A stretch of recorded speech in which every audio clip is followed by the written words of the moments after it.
now for another exciting episode of Mr. Nelson's Wednesday Comics. And it's, well, comics from last week, because I'm always a week behind, if that, you know?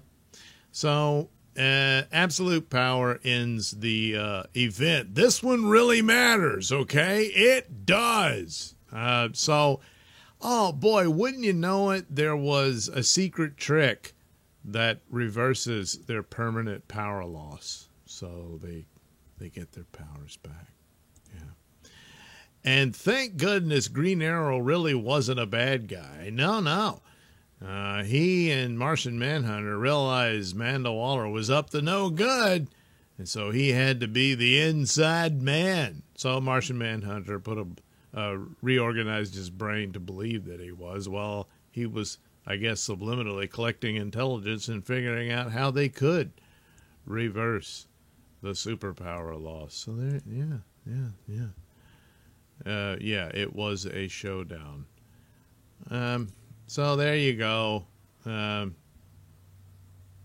have their conversations about how we're going to solve everything, and so they do. But remember, Nightwing's still in charge. That's what matters. Blah, blah. And they go and they fight, and they fight. And eventually they get the guy who can reverse everything. And Amanda Waller has to go to prison. And Dreamer is not dead. I mean, Dreamer did die, but Super Son, John Kent, just couldn't get over it and kept dreaming about Dreamer, which apparently pissed off his boyfriend. But nevertheless, his dreaming of Dreamer brought Dreamer back to life as an entity of dreams.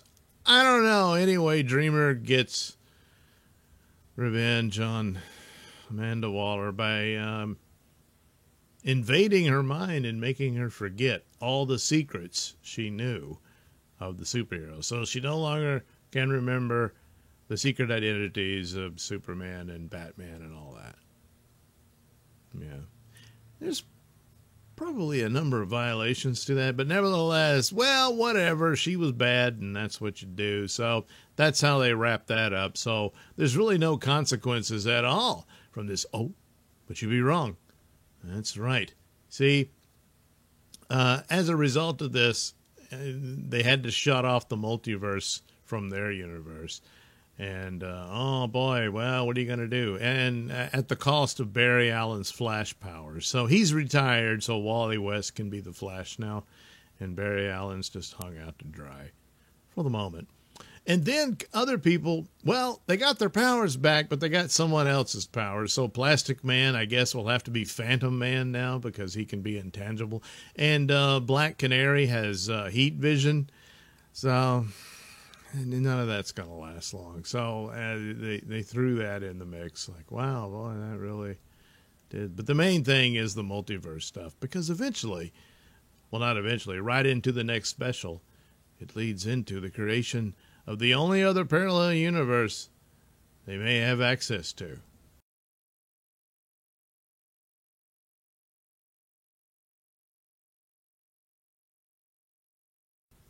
And, well, this gets detailed in the All-In special, which sets up they've recreated the Justice League. But this time, it's Justice League Unlimited, so just about everybody is a member of the Justice League.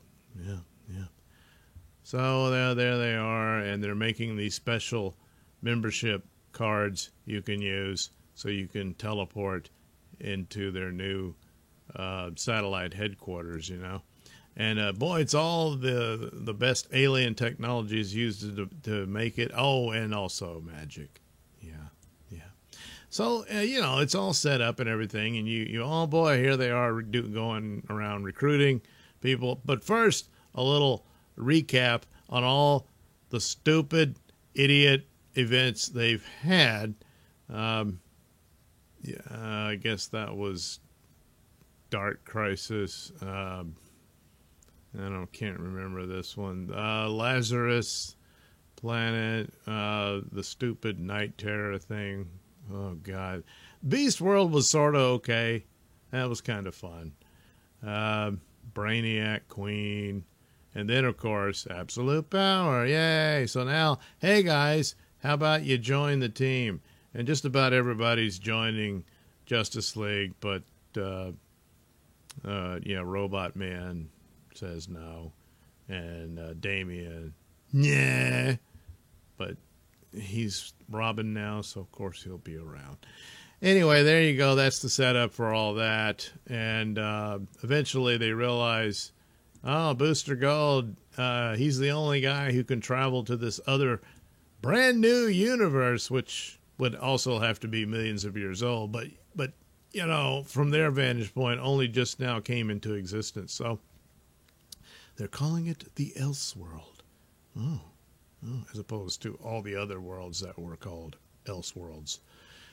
So anyway, Superman recruits Booster Gold to be in the team, and it's like, wow, this is like, I really got to take this seriously and be a hero on par with Superman and all that. So they send him off to go investigate this other mysterious universe that Darkseid has inadvertently created or something like that. And, he gets stuck there. So I guess there'll be a Booster Gold series detailing him being the only one trapped in this other universe, which will be known as, that's right, the Absolute Universe.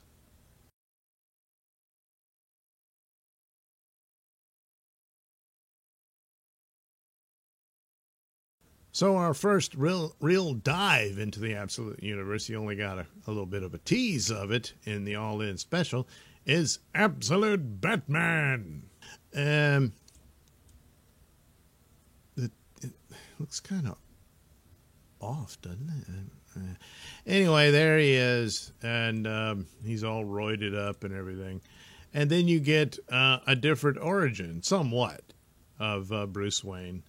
When he was young, and how he becomes Batman. Oh boy, there's a bat motif, and he becomes fascinated by the wings in particular. Yeah, but yeah, some things are similar, and we get a slight tour of Gotham City as it is in the Absolute world, and oh no, there's a crime wave of lunatics and masks and stuff. And, is this Batman? Is this like in the Batman movie where he's riding around? No, this is Alfred. Alfred's basically like an aging James Bond. Sent here to observe the criminal gang, but also take note and possibly engage with this mysterious Batman, which does happen and all that. So that's all the previews that Comic Book Roundup had. But just by itself, it's not that bad. It's kind of okay. Yes, once again, Ray swapped Barbara Gordon. So that's just going to be a go-to thing, I guess. I don't know. Of course, it's not the real Batman, but supposedly the scheme is that he will be the real Batman when Batman soon falls into public domain. And so they can lay claim to this design because it's new, So, all right, But anyway, it really should just be Elseworld Bat, but then there's so many Elseworlds Bat. So I guess Absolute had to be their word to be. It's kind of like saying he's the ultimate Batman, which is what the plan is, even though they've done this several times. Not all the Elseworlds were initiatives to do such a thing. But All-Star and Earth One, those were similar things in that direction, even though those were more recognizably those characters. Because even originally, the Ultimate Universe that Marvel did, they weren't that far afield, especially Spider-Man, of the original characters. As they went, they got a lot more kind of scattered and reinventing them and all this sort of thing. But for the most part, recognizably the same characters with just a few odds and ends twisted around. Here, doing a lot more than that. So it's an okay first issue, and it could be an interesting story. I don't think just on this that's enough to say, oh man, future looks bright for Absolute Comics, which apparently the plan is at least a 4-year run, at least for Snyder's take on this. I don't know, but odds are, if anything is going to last long or have longevity, it would probably be the Batman comic book. Not too hopeful about Superman. Wonder Woman looks cool and sounds cool, but we'll see. Some of the previews of the art, it's pretty bad. But anyway, so there you go. The Absolute Batman has arrived, and his cape is more wings than cape. He's not rich, but he has a job. I don't know when he finds time to do it, but anyway, he's like a really super pooper scooper smart engineer and stuff, so I guess he designed the suit and all, in his spare time. So whatever. Maybe it has something of a shot, but as far as saving DC and all that, I don't think so. The mainstream lines will have to pick up the pace, and that's been maybe one or two will be all right, if that. And I wouldn't expect much.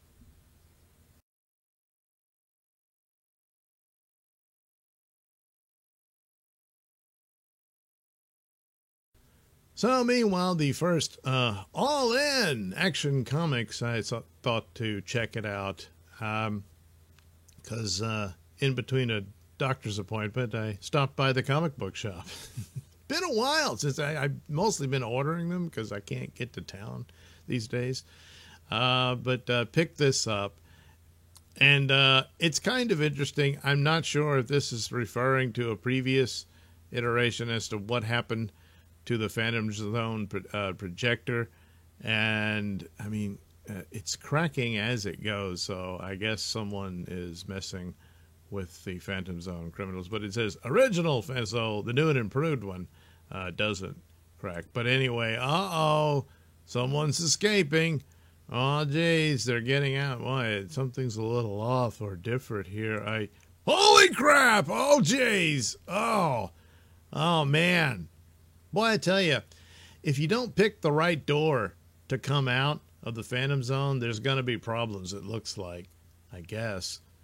It doesn't quite tell you how this happened, so that's the mystery for the ongoing story. It is only part 1, but geez. Maybe not try to leave all at once, wait your turn. But, they're criminals. So, and there's Jimmy Olsen and some Superman talking to one another and all that sort of stuff, and that's all you get for the previews. But it's not bad, it's okay, and it's an interesting story about what's going on with these Phantom Zone people. And then I don't know if the cover is supposed to be suggesting that Mon-El will show up and Mystery Superman and all that. I don't know.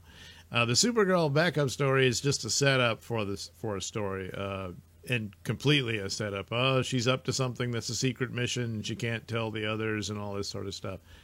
I don't know. Maybe that'll work, but yeah, I'm dubious on that. But the main Superman story, it's off to an okay start.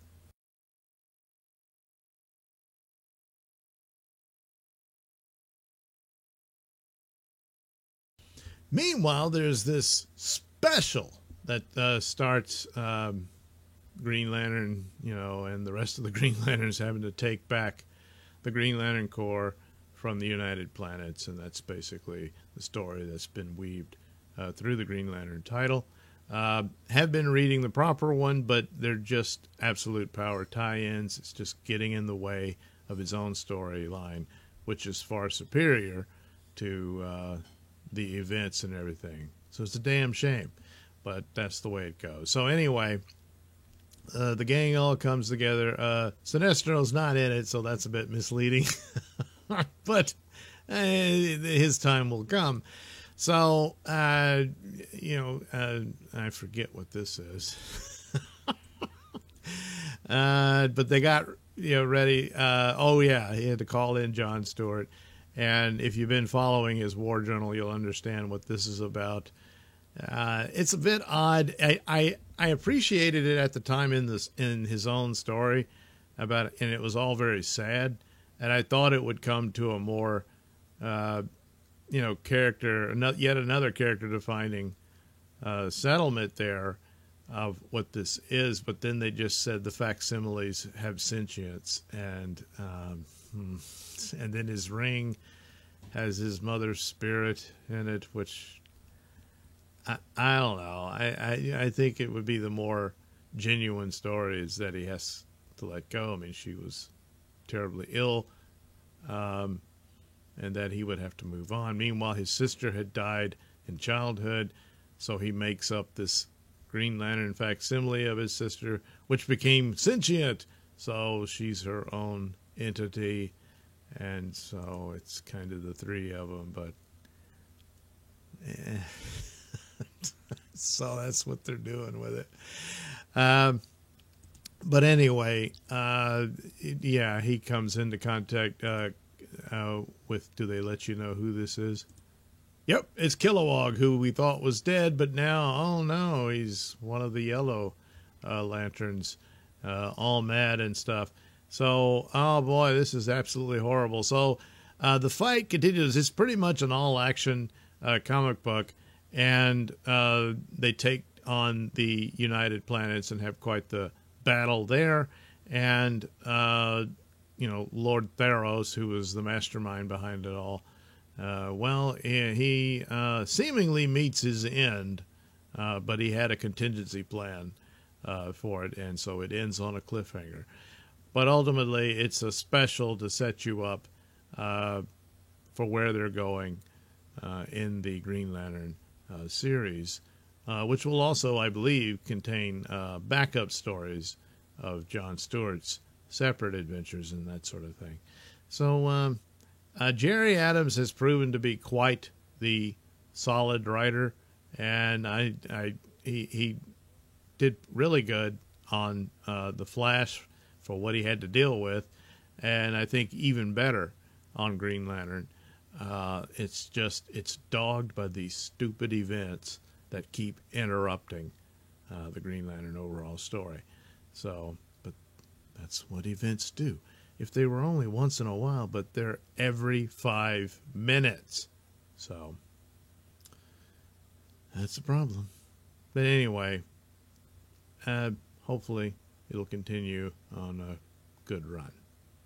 However, usually your best bet is to go to out-of-continuity stories when it comes to the big main, big two publishers of Marvel and DC. And once again, revisiting the Batman Gotham by Gaslight universe. And so far, it's mostly just mysterious and intriguing. And you're left wondering, will the payoff be any good? Don't know. But a lot of it is of course, reimagining the elements of DC and all that sort of stuff. A nod to Scartaris and all that sort of thing, and what became of the Amazons, so on and so forth, and weaving it into what was established by the original book in which Batman took on Jack the Ripper, and they followed that up with a sequel where it was kind of like the Master of the World story from, was it Jules Verne or Edgar Allan Poe? Man, I'm forgetting now. Anyway, that sort of thing. And now this one, which, why does it say Kryptonian Age? So here they introduce the Green Lantern of this world, but it's the Alan Scott version. And it's quite an interesting take on them. It is a very original and clever iteration of him. If you were going to reinvent things, this is far more interesting than just making him gay. Where here, he's one of these, miracle men from the era who claimed wonders and stuff. And he stumbles into the ring. He's on this train, it gets attacked, and the League of Shadows is pursuing the ring. and this woman had it, and she's going to pass it on to him. And in a moment of clarity and guilt, he reveals that I'm a fraud, I'm a con man, and all this stuff. But ultimately, you know, he's a bit of a sleazy guy, but somewhere in there is a heart of gold. You know, that it's the typical roguish hero type setup. So yeah, he's gonna take the ring, and there you go, Alan Scott Green Lantern in the world of Gotham by Gaslight.